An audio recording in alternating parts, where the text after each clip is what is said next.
We've been trying to connect with Pondo, Madman Pondo, for like the last half an hour and have been unsuccessful. Yeah.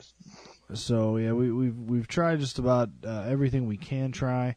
We'll see if he gets back with us here. We might try to go through the phone, but normally record our conversations through Skype. So I'm not sure how effective that's going to be. So we may or may not be joined by Pondo. But we're definitely going to try and follow up with that before this show's over. Other than that, man, what's going on? What's going on in the wrestling world? Well, one thing that I wanted to do definitely is congratulate my mentor, one of my mentors, Cowboy Don Adams, DA Thunder, on the return of Penn York Wrestling.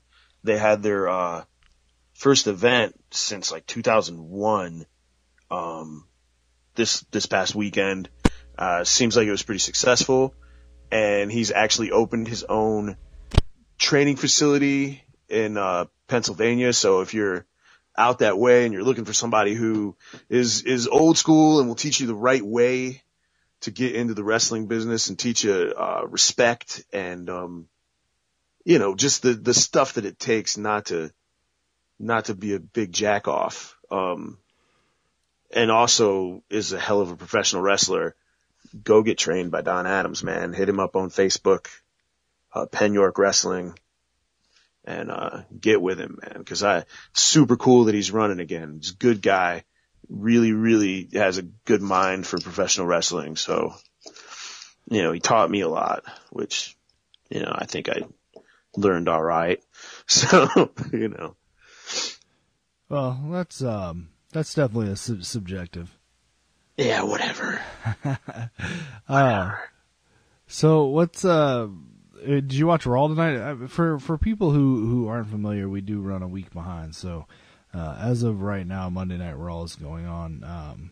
And I guess I was super asleep, but well, I guess the big news coming out of that is that Dana Brooke has debuted on the main roster. Dana Brooke. You don't watch NXT? Sure that is. I don't watch NXT because I don't watch television on my computer or my phone, and I am not technologically savvy enough to really worry about hooking it up to my that's Dolph Ziggler's girlfriend. I've seen pictures of her. She's pretty athletic, right? So you're telling me that it's 2016 and you have no streaming television services? No, but dude, I use a DVR, and my DVR gets so full that it shuts down sometimes. So I don't have time to watch TV on anything but my TV. I DVR over 1,000 programs a week. And obviously I don't get to watch the vast majority of them. When would I have time to watch WWE Network? Well, I mean, I guess you could watch it when you're watching all the other stuff that you're watching. Just run it simultaneously on my computer while I watch other stuff. I wouldn't be able to. I'm just gonna throw this out there. NXT is literally NXT and New Japan are literally the best things in the pro wrestling world right now. Dude, I enjoy New Japan. Sometimes I don't like the lack of the selling of the moves, if you will. But they're better at that than they were in the 80s, for sure. So yeah, I mean, I like New Japan. I love Kyle O'Reilly, and he's on there a lot. So yeah. So when you say that you love Kyle O'Reilly, do you mean you love him like as I love him as an in-ring performer? Yeah, dude. I love his wrestling. So you don't want to make out with him, is what you're saying? I do not want to make out with him. Speaking of New Japan, though, Hakeem Zayn is wrestling Alex Shelley in Warren, Michigan on the 15th. That match is going to be ridiculous. I'm not familiar with Hakeem Zayn. Oh, get familiar, man. He's freaking dope. He's just really good, man. Look up some of his stuff. I saw him wrestle Jimmy Wang Yang for Whitewater Wrestling, and those guys barely touched each other and just had the crowd ready to riot. I mean, he's so good at keeping the crowd in the palm of his hand. Like, he's just so charismatic.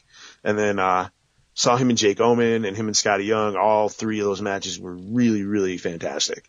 And, he's been out at war for a while, and, Apollo vouches for him, the new Emerge heavyweight champion, Poison Apollo star. And if Apollo vouches for him, then I'm good, you know? This chick's pretty jacked, man. Well, no, I mean, and one thing for people who aren't familiar with Poison Apollo Star, he'll be on the show here in the coming weeks. He's been like a mainstay in our area for a long time. The guy doesn't mince words, so I mean, if he says the guy's good, I'd at least give him a go. But I think my real question about Hakeem Zayn at this point, since you kind of segued it, do you feel like he would make out with Kyle O'Reilly?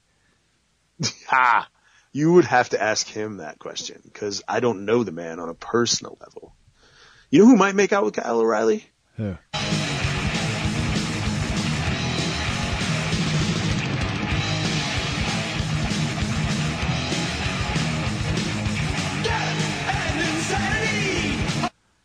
Just trying to be fun. I feel like you just made this conversation really feel very awkward.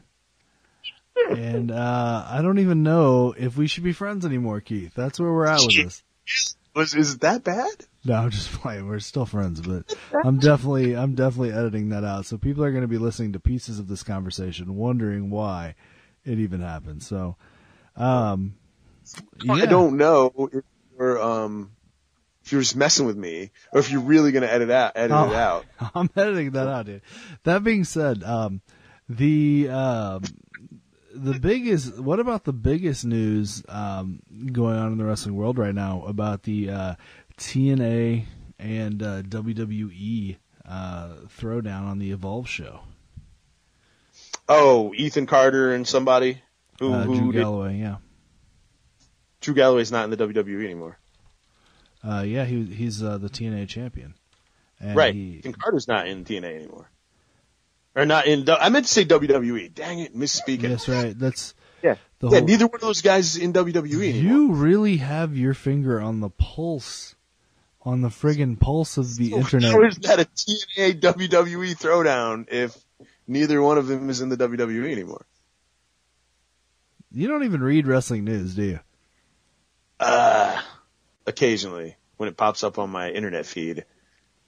What do we do? We have a wrestling and aliens podcast here, and we're not even on the same page here, man. I mean, I saw that there was something that happened at Evolve with Ethan Carter. I didn't read it. Right. They came out and they did like basically a run in, if I'm understanding this correctly, at Evolve, and they basically trashed Triple H, WWE, NXT, Bill DeMott. Okay. Okay. Yeah, and then so they're going to go against, if I understand this correctly, there's going to be a match with them and Johnny Gargano, and all that's going down, because Gargano is signed to I know what WWE Gargano's now. doing. Yeah. Did he get signed? Right on. I knew that he had done quite a few NXT shows, so. Yeah, he's if I'm not mistaken, is currently signed. Right on. So, wow, I really feel like this show is going nowhere fast today. I feel like we are just literally just shit in the bed here. Sorry, man. That's sorry. Hey, what are you gonna do? It's gonna be like that sometimes, right? Yeah, on occasion, I suppose. How are you with the WWE release fest that's gone on here recently with Dude, I'm really sad that Cameron doesn't have a job anymore, because she was really doing a lot lately. And let's go through this one by one, dude. Okay. First off, Zeb Coulter, Dutch Mantel. I mean, I loved his commentary in Puerto Rico. I was a big fan of the Kansas City Jayhawks. I don't know, or the Kansas Jayhawks, whatever they were, with Bobby Jaggers. I don't know what he's been doing lately. Yeah, I mean, if he was doing anything, then it sucks that he's gone. But, he's been around since before I was born. So he's had a pretty long career. It's hard to be sad. Well, after the Mexi America thing, that was kind of it for him. Right. I think I saw that they did the deal with him and Cesaro and Swagger, and that's really the last thing I remember. And Del Rio was involved in that somehow, right? And that's all I really remember. So. Yeah, well, that was when the whole "We the People" thing was the hottest. Was back then. Right. Sure. It's just slowly kind of falling apart from there, but. Yeah, I feel like that was probably a long time coming. He was great at the role he was in, but where are you really going to go with it, especially in the PC world we live in? Yeah, exactly. It's not 1987 where you can give Colonel De Beers a freaking 5-year run as your top heel. It's just not. It's not going to work anymore. So. Oh man, I'm boring myself. Gone, dude. I know. That is I'm not boring good myself. TV. Yeah. What's up with I feel like El Torito. I'm surprised he hung around as long as he did. I didn't even know he was still around. I honestly didn't know Hornswoggle was still around either. Had no idea either one of those guys was still around. I think he was mostly just kind of popping in and out of backstage or like WWE Network stuff. Like he was on Swerved a lot and stuff like that. But Hornswoggle got lucky, man. You don't usually see little people like that getting that kind of run. 10 years, man. 10 years. You know what the funny thing is? I went to a BCW show back right before Hornswoggle got signed. He was feuding with TC Washington. He was a midget wrestler. I've seen midget wrestlers. And then all of a sudden he's a dwarf. I'm sorry. Is he a dwarf or is he? Yeah, he's a dwarf. I thought midget was the only place, or wrestling was the only place where you could still say midget. I think you can call midgets. Right. He's considered a dwarf. I think dwarfs get upset about being called midgets. Now, I don't know. I could totally be wrong about that. I'm not really the most culturally sensitive guy in the world. Right. That's, hence the earlier portion of this conversation that apparently no one will ever hear. The conversation that didn't happen. That didn't happen. Nobody will even know that it happened. Right. So it's Cameron's gone. She was attractive, but she was a shit, so I saw that coming. Honestly, like I've said on Facebook, if you follow me on Facebook, I have 5,000 friends, so you might be one of them, listeners. Total Divas is not doing anybody any favors. Anyone who's on that show either looks like a freaking spoiled brat, immature child, or a freaking manipulative, conniving bitch, or a combination of the two. And she came off worse than just about anybody on that freaking show. So it's a work, man. I think if you watch that show and you don't know it's a work, you're an idiot. Yeah, you're an idiot. Yeah, for sure, dude. I mean, all reality TV is a work. Hulk Hogan talked about how they would film Hogan Knows Best all at once. And they'd be like, it's, 1 o'clock in the afternoon. They'd be like, okay, it's 9 o'clock in the morning and you guys are just getting up and you're coming down for breakfast and this is what you're going to talk about. So, yeah. Huh. I wish we had directors for our podcast. It may be way more interesting.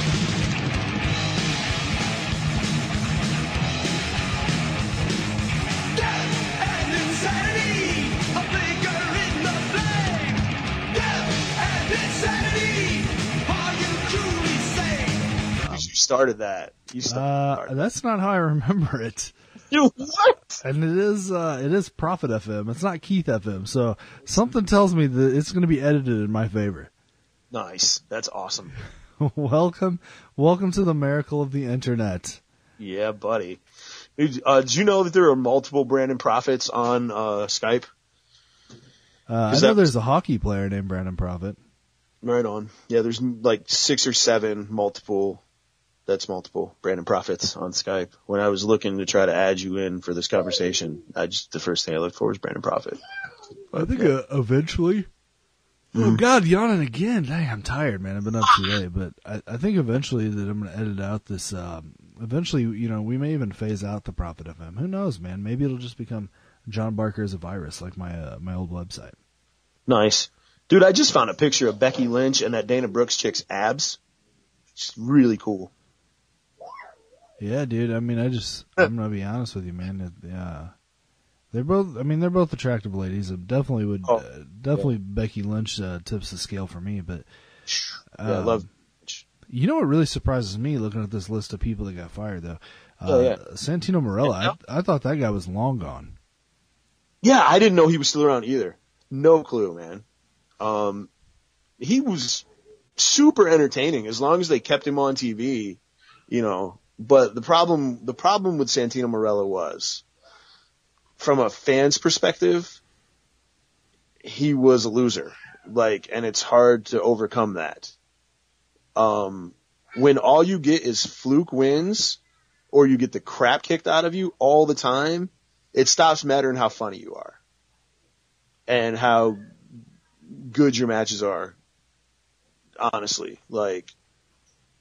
it's still that way, man. It's just the facts. Ryback addressed that a little bit. I thought his whole deal about winners getting paid more was silly. Guys who are, you know, the face of the company get paid more, not necessarily winners. Well, I mean, the fact of the matter is that the guys that draw money win more to protect them and keep them drawing money because people don't pay to see losers. Right, and, exactly. That part was true. People don't pay to see losers, so the losers don't make money. But the fact of the matter is if you can't get over, then you lose and you put over the people who can. So that is what it is. Ryback isn't good. He's been there long enough that he should be good, if he's going to be good, and he's just not. Because his whole point was that the WWE has turned him into a jobber, which it's not, and that's why he doesn't make enough money or make as much money as he feels like he's worth, and that's not necessarily the case. But it does hurt your perception in the casual wrestling fan's eyes, for sure.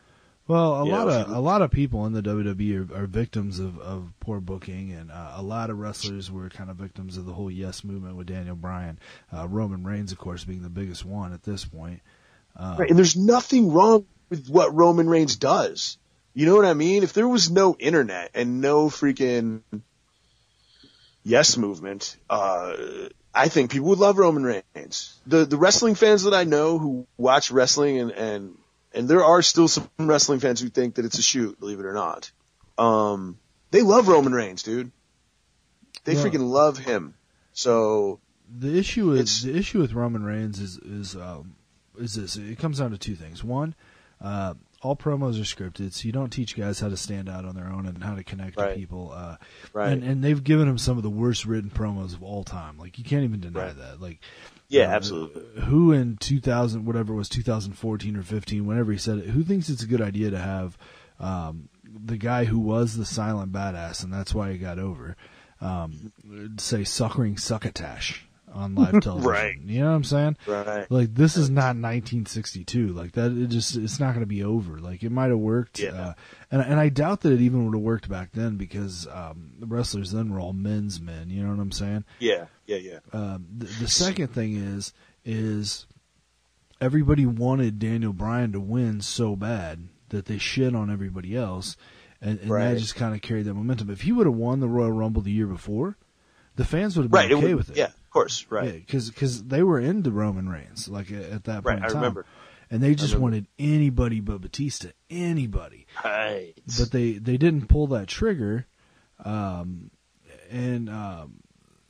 didn't pull it at the right time, and now it's just they're just so tired of Randy Orton, and Randy Orton's perfectly capable of having good matches sometimes, but let's be honest, he's boring at this point. Right. And Wade Barrett's gone now, so I feel like that hurts Randy Orton, honestly, because Randy Orton and Wade Barrett could always. It didn't matter what they were doing. When those two guys got in the ring together, it was freaking magic, man. Every time I saw those guys wrestle, I was like, they could wrestle each other for the rest of their lives and have good matches. Now, Wade Barrett's not there to have great matches with Randy Orton, so. Well, I think the best match I've seen Randy Orton in a long time was that last year, not the last WrestleMania, but the WrestleMania before, right? When he wrestled Seth Rollins. That match was phenomenal, but I mean, that was one of the first times he's looked hungry to me in years, and he hasn't really looked hungry since then. So, right. But anyway, I think the biggest we totally forgot about Santino Marella, by the way. We talked about him sort of it segued into talking about salaries and positions on the card and whatnot. But yeah. Well, I think the thing with Santino Marella is that he just WWE, they don't know when to draw the line with comedy wrestling. Like, for instance, and again, I know it's 2016, but I guess I'll harp on it anyway. Like ECW, Paul Heyman booked comedy wrestlers right, because when the bell rang, they were still wrestlers. With the exception of like the Blue Meanie, you know what I mean? Yeah. But Kamala in the 80s, dude, was clearly a comedy wrestler. He beat on his belly, he moaned, he ate raw fish, but then when it came time to wrestle, he was a freaking psychopath. You know what I mean? And at the end of the match, maybe he tried to pin you with your belly down to the ground, but he still beat the crap out of you. It's like, you gotta, Santino Marella was never a badass. And he needed something. He couldn't just be funny all the time. Well, I think too that like Colt Cabana is a perfect example of a comedy wrestler done right. Not in the WWE, great of technical course. Wrestler, sure, yeah. But he does goofy stuff. He has fun. He laughs. He has his giggles and grins and all that stuff. And then he goes out and he wrestles his ass off, dude. Nobody ever is surprised when Colt Cabana wins. Right, not at all. And he knows when to turn the heat on. And he's good about writing that line of being funny and fun loving, but when it's time to be serious, he gets over as being serious. And that's what you got to do. Like, at the end of the day, like, a comedy wrestler is a fighter. You know what I mean? He might be a funny fighter, he might be a goofy fighter, he might be stupid or whatever, but at the end of the day, he's a fighter. Yeah, absolutely, dude. And the thing is, like, didn't Sambo. Didn't Santino Marella know Sambo and like judo and have some Olympic wrestling background? Like, I mean, there was no reason why you couldn't make him like a serious tough guy, He could be funny. He was good as a comedy wrestler though too. So I mean, I don't want to take that away from him. He had a good run with that until his neck. If it wasn't for his neck injury, maybe he'd still be there, Sure. I'll tell you what I was shocked by. I guess I wasn't shocked by it. The writing's been on the wall for a long time, but the fact that WWE did not capitalize whatsoever on Damian Sandow, like, he must have pissed somebody off, because that guy was so monstrously over. Like, and they just literally just flushed it all down the drain. They didn't even get like. They didn't even run a 6-month course with him. They didn't even just burn through him. They just let him die on the vine. Yeah, I mean, the internet's the buzz on the internet is that it was John Cena. I don't know the story because I don't read a lot of internet wrestling news unless it says that Dale Patrick is wrestling Devin Moore at Tournament of Death 15. But oh, good for him. Yeah. I think that my thing is that, John Cena held down somehow, but I think that's BS. Everything on the internet is John Cena's fault. It's right. John Cena. Didn't Randy Orton bury Kofi Kingston? That worked out well for him. I don't know. I think that if Kofi Kingston was before New Day, Kofi Kingston was boring. Like, he had no good good stories. But. Yeah, he's athletic, but not. He did cool stuff in the Royal Rumble every year, but he had the personality of a friggin' sponge. I mean, let's be honest. I mean, he had all the potential in the world, and you put him with the right people, and now look at him. I mean, New Day is fun. They're a good time. So absolutely, and it's the right three people who can be funny and wrestle well. Like, it's definitely a good little combination there, but yeah, my point is though, like, Vince McMahon himself buried Triple H. You can rise above being quote unquote buried. I feel like buried is a loaded word. People who aren't backstage seeing John Cena walk up to Vince McMahon and go, screw Damian Sandow, don't know jack. You know what I mean? Until the book comes out, I don't believe anything. So. And the biggest thing about the one thing that Triple H had going for him versus like guys today is that Triple H still, when he was getting buried, he was still in that time frame when you didn't get so overexposed so quick. Like, the shelf life of most wrestlers these days is extremely short compared to what it was. I mean, do you think Ric Flair could have had a 40-year career now? No, not at all. I think there are fans who hate on Ric Flair because they say that his moveset wasn't diverse enough. During, 1986, 87, 94, whatever, we didn't use words like moveset. You know what I mean? It was impressive that a guy could do a freaking headlock takedown for an hour. Well, wrestling's different now, but and I'm not saying everybody should do headlock takedowns for an hour. But back then wrestling was real. You see what I'm saying? Like, right, exactly. That's how it was presented. That's how it was viewed. And you can't DDT somebody 50,000 times and they kick out. Right. You can't pile drive. Like 42 super kicks in one match? Is that what happened? Yeah, I mean, and one super kick wins WWE World Titles. You see what I'm saying? And I get that. Yeah. If I was doing color commentary, I would put over the fact that the Shawn Michaels super kick was different than a Young Bucks super kick. And in fact, sure. Really, if it takes you 42 super kicks to the face to win a match, then what's the point of doing the super kick? Right. Yeah. You get what I'm saying? Like, it doesn't really, make any sense. I get what you're saying. I mean, at the end of the day, who am I to question the Young Bucks? I mean, clearly, people love them more than they ever loved me, and they make a lot more money than I made. But so kudos to them, man. Super kick the shit out of some people, whatever. Yeah, super kick everybody. Super kick 42 different times. I'm gonna super kick everybody in my office tomorrow and see if I get over. Nice, dude. Nice. Hey, speaking of Damian Sandow, he is going to be at WrestlePro on June 11th. I don't know what WrestlePro is. Whose school was it? I feel like it's Kurt Hawkins' school, and they run shows. Kurt Hawkins has a school? Yeah, there's some affiliation with, the Monster Factory, I feel like, and, Pat Buck used to be involved, but I don't know if he still is. It's a big deal in New Jersey, dude. I only see him on the internet. I'm not real sure who he is either, to be completely honest. But WrestlePro's pretty name dropped him. I mean, in case you knew who he was, dude. I don't know. I feel like I just remember seeing his name when you name dropped Bret Havoc. Yeah, I don't know Bret Havoc. I don't know that guy. Do you hear this weird noise? Yeah, that little crackling that just happened. That was weird. Yeah, I'm trying to get into this.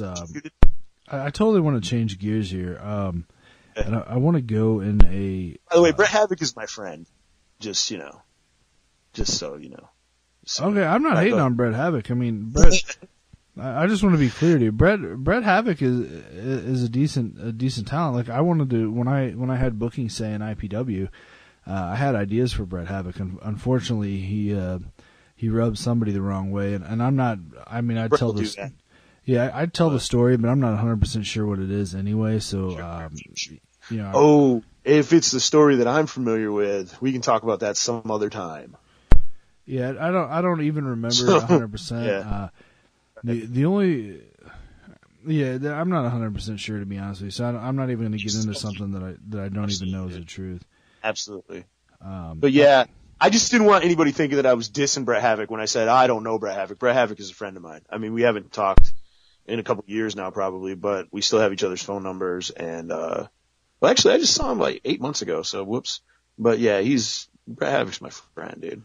We've hung out and drank together, and I consider him a friend. So. Oh, I thought you were insinuating that I had said something negative about him. I was saying me going, I don't know Bret Havoc. that was a joke.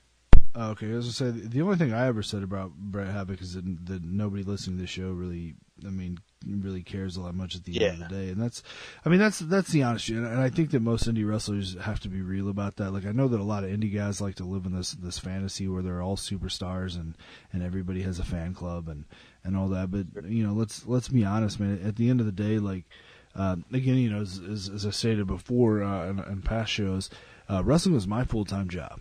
Like, that's all I did for like 2 years is I did wrestling, and I was booked like, at least 3 or 4 times a week, sometimes more than that. I got to go to other countries and I got to do other things, and I got to be a part of a lot of cool things. But at the end of the day, when I quit wrestling, the vast majority of people didn't care. Right. You know what I'm saying? So, but you did get paid big bucks to go to a kid's birthday party after you were done, right? I got actually more than once. I got paid money to go to somebody's birthday party, so that was kind of somebody weird. cared, you know? Yeah, I mean, it is what it is, you know. I was fortunate enough to have some fans, but at the end of the day, the world moves on. You know, Yeah, sure. I mean, that's just the reality of the situation, and there's so much self-importance and self-indulgence and so many egos that don't even need to exist, and mine was one of them for a long time, man. Like, I mean, you know, I had a lot of other issues going on, with depression and stuff like that. But I allowed that stuff to turn me into a pretty big dick at one point in time. So, sure. And, that insecurity and all that. But the fact is that, the world doesn't really care about any of us at the end of the day. Right. I mean, just a small handful of us, like Stone Cold Steve Austin or Hulk Hogan or something. But, Brandon Profits and Bret Havoc's and I hate to keep using it because it sounds like I'm throwing them under the bus, but you get what I'm saying. Like, no, yeah, I understand. And maybe Bret Havoc had a. Oh, go ahead. I was gonna say maybe when it's all said and done for him, maybe he'll be in that list of people. But I mean, I certainly will not be. So that just is what it is. Right. He had a pretty big win at Emerge this weekend too. Like a 4-way. And the winner was the number one contender for the Outbreak title. I know Zachary Wentz was in it. I don't know. Does Emerge do people Emerge care about that on like a national level? I don't know if they care about it on a national level, but it's definitely one of the, first or second biggest promotions in Indiana right now. You know. I feel like I would say it's either them or Circle City Wrestling, to be completely honest. They're both drawing, upwards of 300 people, sometimes 700 or 800 people, consistently. They both bring in, pretty solid national names for the, local guys to work with. And you'll hear a lot of, You'll hear a lot of people say a lot of things about Rob Kincaid, but the one thing he is doing is packing the hell out of his building. Dude. Rob Kincaid has always been an awesome promoter. People forget that. Like, say whatever you want about him. I consider Rob a friend, so I say that he's my friend. But I know other people may not necessarily feel that way about Rob, but he is a hell of a promoter, man. He knows what the fans in Indianapolis want, He just does. And they want old school wrestling. His flyers are everywhere. And he's always in Nuvo, and he puts himself in the penny saver. He kept telling me to do that. It's not called the penny saver here, but that's a back home term, I think. But the American something or other. But he makes sure that everybody knows that he's got an event going on when he has an event going on. You know what I mean? He's always. He's out there and he does an awesome job. And I know that there's other people involved. So, Steve, JT Branham, and his son Matt and, those guys, they're just doing a fantastic job out there as far as promoting the heck out of their shows and making sure that people get tickets in hand and more people hear about it every freaking month. And I feel like Emerge does the same thing, honestly. Like the street team that Emerge has assembled, they all believe in Emerge so much. And they've got the fans believing in it, and they're just both just great freaking organizations, man. So I just I look at the roster, and I think that both of the rosters are pretty hit and miss, and there are a lot of people, of course, that I don't even know who they are in both the rosters, and so it could just be like jaded jerk me saying that. Yeah. But the thing is, you play to your crowd, dude. Like, you may not think, and this is just an example, you know what I mean? You may not think, for example, that Donnie Idol is selling tickets. But Donnie Idol is selling tickets in Columbus, Indiana. You know what I mean? Well, he's been there a long time, too, and he's he's selling tickets in Columbus, Indiana. So, and that's what matters. Well, you got to be smart enough to you got to use local guys, and you got to use them smartly. Because at the end of the day, aunts, uncles, grandmas, cousins, friends—they all pay money to see their friends wrestle. Sure. You know what I'm saying? Sure. If you're running in Shelbyville, book Clint Poe, man. You know what I mean? Because his whole freaking neighborhood will come to the show. And Clint Poe's really good, so that's not the only reason to book him. But if you're running in Shelbyville and you're not booking Clint Poe and he's available, I think you're making a mistake, is what I'm saying. Because that guy will bring his whole family and all their friends. You know, like, he'll bring 90 freaking people to a show. So you got to be smart about the area. And I think that's a problem that I've had. Because I've always wanted to, like, be the Midwest version of Pro Wrestling Guerrilla. You know, that's always and that might seem kind of marky, but it is what it is. And that's what I've always tried to book. And I've always done fairly well. I've left with money a few times, but I've never made my money back but once. So, you know.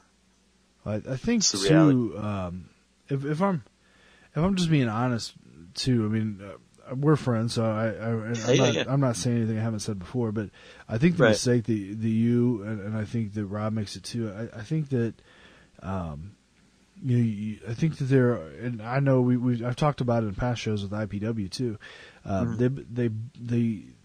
They'll book good workers, they'll book good matches, sometimes, but nobody books a complete wrestling show, and I think, and again, that's no offense to you. Yeah, I mean, I try to. You know, if you feel like I don't necessarily do it, that's fine. But I try to build. You know, and I try to I think make everything lead to something else. You know, I try to do that. Well, I think you know me, like you know too. Like I'm extremely I literally just dropped a Harry Potter wand on the ground. By the way, that I heard something fall. Yeah. Yeah. You know what's funny? That happened as a picture of a ridiculously jacked Bobby Sheilds popped up on my news feed, so it was a very interesting sound effect. Like, boom, Bobby Sheilds has abs. Well, I don't know why you're looking at pictures of Bobby Sheilds' abs. Do you want to make out with Bobby Shields? I do not want to make out with Bobby Sheilds, but he's an excellent wrestler. But I'm getting back to what I said though. Like, I mean, you know, like my I booked shows in Indianapolis for a while, and I'm just like extremely like. The one thing that I was good at was I probably should have just booked shows and never done anything else. Honestly, like I could probably walk all right. I probably wouldn't have had post-concussive syndrome. Right. But that's like there's like a psychology and there's a way things are supposed to be done, and I feel like there's a lot of people booking shows, like they're booking what they want to see. They're booking. You know, for their friends, they're booking for this, they're booking for that, but they're not booking like a whole show, and I feel that that's why so many promotions aren't sustainable. You know, PWG, you know, clearly, you know, that place always has a huge hot crowd. You know, there are places that book and can sustain transitions and things like that, but there's just a lot of most places, with the exception of maybe just a couple, don't know how to book a card. They know how to like they book wrestlers that they want to see, but they don't book cards. They don't book shows. They don't move a product. You see what I'm saying? Yeah, I understand what you're saying. Yeah, absolutely. And again, I know if you know Mike or Greg ever listens to this, they're going to be really shitty at me for saying this, but IPW had awesome wrestling matches, but it did not have awesome wrestling shows. I mean, dude, legitimately, I said that after my first IPW show. So, and I said it pretty much after every show that I went to. You know, if it wasn't for IPW, I never would have saw Ricochet live, and I never would have seen how crispy freaking Superfly he is. But yeah, I mean, they definitely had some great matches, but not great shows. Well, and that's what a good indie promotion at least gets that right. Because most indie promotions don't even get that right. Yeah, you know, and that's the God's honest truth. I mean, I've seen some of the worst matches of all times on indie shows. You know what I mean? Sure. Where nobody. So have I. Yeah, literally nobody cared about anything that happened, and then, oh man, I remember I did this. I wish Dayton Suave was on here for this one, but we did this show. when I was thinking about coming back and doing some shows, and I did this show up in Elkhart. Where you guys set each other on fire or something? It was for OCWA, and we show up and first things first, like the first thing the guy's like, "You gonna get a lot of color tonight?" And I'm like, "No." I was like, "No, I'm not." Like, I'm kind of really over that, right? I mean, keep in mind, I hadn't. Well, what's the point of booking Brandon Prophet? No. Oh, right. Well, I'm kind of trying to get like warmed up just to make sure that I can do something halfway fluid at the J.C. Bailey Memorial Show, and Sure. so we go to, or maybe I was riding the buzz from that show and wanted to try and do. I think it was before though, because brain damage broke my jaw and my ribs in that match. But we go out and I'm like, no, I'm not going to get color, but I mean, your guys can bleed if they want to, right? So I literally did not get color. I just I gimmicked everybody with a friggin' grill knife, and that's awesome. Yeah, so we go out there and then Dan set him on fire, right? Well, no, then the guy's like, he gets in the ring and he's like, everybody shut the fuck up and listen. All you guys listen right now. This is the promoter, right? And keep in mind, he's like 4'9", like 110 pounds. And he's like, tonight we're going to have us a fire. Right? And I was like, in my head I'm thinking, they're going to have a bonfire? Like, what's up with that? Right, after the show, everybody comes to the bonfire. Like we're gonna roast hot dogs? Yeah, and let's have marshmallows and s'mores and stuff. Yeah, he's like, I want you guys, and he points at me and the guys that rode up with me, the Hollywood Warrior, who's one of the funniest guys of all time. And yeah, I liked him, man. They go, we want you to set us on. We want you to come out and beat us up and set us on fire. Set me on fire. And I was like, but why? Like, I don't even know you. Like why do I want to set you on fire? Like, I just showed up, and they're like, he's like, 'cause you guys want these titles. And I was like, but we do? Again, like, why wouldn't I just beat up the guy with the title, right? And he's like, man, I just want you to set me on fire, right? He's like doing Matthew McConaughey. He's like, I want you to set me on fire. And this is all happening in front of the crowd. No, this is before the show. This is just like the quote unquote workers. All right, gotcha. And so I'm like, nah, man, absolutely not. Like, I don't want any part of this. Like, I just don't feel good about like your skill level. Like, I'm just like, I just don't want to do this. I'll set a motherfucker on fire. And then Dan is like, Rodney Rush. He's like, please, John, please, let's just set this guy on fire. And I was like, great. I was like, dude, this is so dumb. And he's like, please, man, please. So I'm like, all right, fine. We'll set this guy on fire. But then I'm like, understand, somebody needs to come out, like, as soon as we set you on fire, like, they need to clear the ring and do all that. Like, I explained to him, like, how this needs to go down so nobody gets hurt. And he's like, absolutely, man, we're going to do this. This is going to be great television. And I'm like, bro, you're not on television, but that's... Shit. Yeah, there is no television, but okay, fine, we'll set you. Was he saying it ironically, or was he? No, like... he was just. I think he was like either completely marking out for himself or he was batshit crazy. But okay, right. In the locker room, he went on and on about how he was like this legendary wrestling promoter from Georgia, and like I don't know, he wrestled Ole I wrestled Ole Anderson. Okay. And Ole Anderson set you on fire.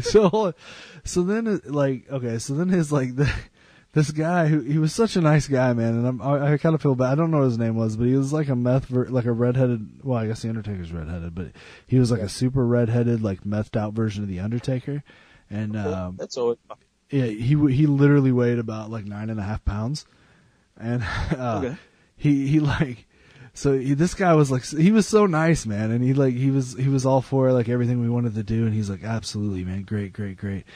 And then the promoter's son, who talked kind of like Jamie Dundee, he was like, hey everybody, you know what I mean? He's like, hey everybody, we're gonna wrestle us a match. Hey man. Speaking of Jamie Dundee, real quick, awesome that he just finished rehab. Absolutely. And I really hope he sticks with it and stays clean. Sure. Fun guy. I just hope he gets his life together, man. But go ahead. Oh, for sure. Yeah. You don't ever want to see anybody die of drugs, and that's kind of where he's headed. So, anyway, on a more positive note, guy's like, So I explained, all right, I was like, what do you do? You know what I mean? And he's like, I just hit people with shit, man. I just hit them with shit. I'm like, well, we got to do something. Like, I mean, we have to have like some sort of structure. And he's like, man, where I come from, hardcore is hardcore. We just bleed and beat each other with stuff. And I was like, dude, I'm not gonna bleed for you. One, I'm not bleeding tonight. Like, that's not gonna happen. I'm not gonna bleed. Two, this is what we're gonna do. So I kind of lay out this whole thing, and Meth Taker's cool with it, and and Marky Dundee is not down for it, and so whatever. So we get in the ring, and I just tell Suave, I'm like, dude, just keep this guy away from me, man. So I told the Meth Taker, I was like, bro, I'm going to use this knife on you, so you have to bleed like a sumbitch, right? Like, if you don't bleed, like, then it's just going to look stupid, right? Right. So I give him a little gimmick cut with the knife, and there's no blood. I give him a gimmick cut with the knife, and I'm like, this son of a bitch, dude, I'm going to have to cut the crap out of this dude. Yeah. So I reached down. In the meantime, like, Suave and this other guy are wrestling all over the place, and so I pull this guy up by the hair, and I grab him by his hair, and then I just see blood all over the ground. So I'm like, oh damn, okay, cool. So I decide that I'm not going to cut this guy. But then I drop the knife, I pick him up, and I look at him. This guy's got no blood on him. He's got nothing. What? And so did he cut you? No. I look over, and the Marky Dundee is bleeding everywhere, dude. He's like squirting blood like a sprinkler into the crowd, and he's doing this. He's going, ah! Right, and he literally runs away in the middle of the match, bro. I kid you not, like, runs away. Man. So but hardcore's hardcore. We just bleed. I haven't like refused, like, I haven't said that I wouldn't lose to very many people, right? Because I don't really care about that stuff. But in this go round, I was like, yeah, man. I was like, we agreed that Suave was going to take the pinfall because something was weird about the situation to me, and I was just like, I don't want to job out to these guys, and so then we're out there, and it's just me and the Meth Taker. So I kind of have to take the pin. I probably should have just hooked him, but that would have been a dick move. And that guy was a nice guy, so I just let him pin me. And pinned by the Meth Taker. Yeah. So we go back, and I go back to check on this dude. He's laying in like a weird office on the ground with friggin' tampons, dude. Legit tampons band-aided to his head, bro. This is for real. And I'm like, what is that on your head? And he's like, yeah, we learned this down in the Georgia, man. He put this tampon in your head. When you bleeding, it soaks up all the blood. And I'm like, yeah, I guess that's what happens for. Yeah, I mean, so, I'm like, this is bonkers, man. So, we leave, and then, we watched the whole last match, and they actually had a guy who looked like a wrestler, and who was not too bad. But keep in mind, the ring was literally like 4 feet by 4 feet by 4 feet by 4 feet, however you measure a 6-sided ring. And it was a 6-sided ring. That's amazing. Yeah, but it was literally a little itty bitty 6-sided ring.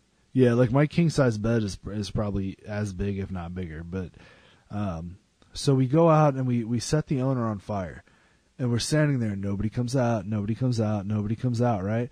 So this guy's on fire for like a solid 20 seconds, and I'm like, and nobody's even coming to help him. So I'm like, shit. So we actually set the guy on fire, and then decide that we don't really want to hurt him, so we put him out. Right.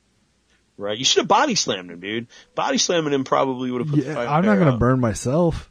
Get out of here, man. I didn't even want to do the fire spot, right? So, I got you. Yeah, that's how it ended, man. And then we just set a dude on fire. We made his kid glue a tampon to his forehead, and I came back again and wrestled Poison Apollo Star, and we had a decent little slobber knocker. And I was like, screw it, wrestling's stupid. I'm done. Out. Dude, what was the Sideshow Wrestling? Is that where you had that match with Kid? Oh yeah, I did that. That match was really solid.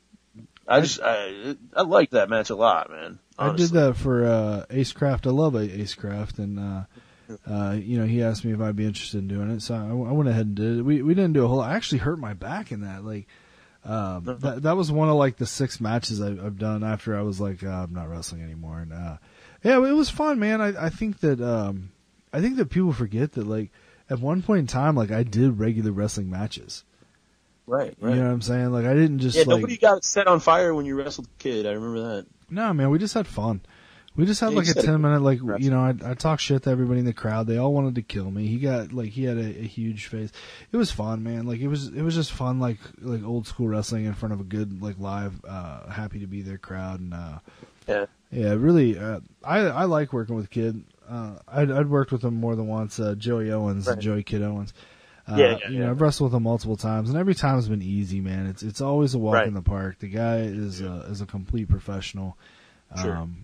And it was it's just easy fun, and you feel good about it afterwards. So, right on, man. Can't say you'll never hear me say anything bad about Joey Kid Owens. I just hung out with him a couple weeks ago, man. He's real proud of his kid, you know, Jonathan. I think that's where his heart is now. You know, Jonathan's really doing a lot of stuff out here. So sure. Yeah. Well, and, you know, and good for him. I don't know him really personally. I mean, I met him a couple times, I guess. But me too. He was such a little kid when I met him, so sure. You know, in my experience, his dad has been nothing but a class act. I've known him since I was like 14 years old. Right. You know, I'm 33 now, so I've known him almost 20 years, and I've never seen the guy be anything but a decent guy. So, I definitely, you know, I hope he's like his dad, and you know, if he is, then he deserves any breaks that he gets. Sure.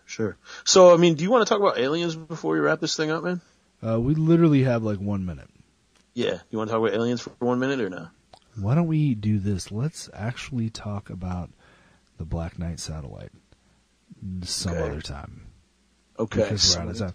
But hey, good news is next week we are going to talk about a whole lot of comic book shenanigans.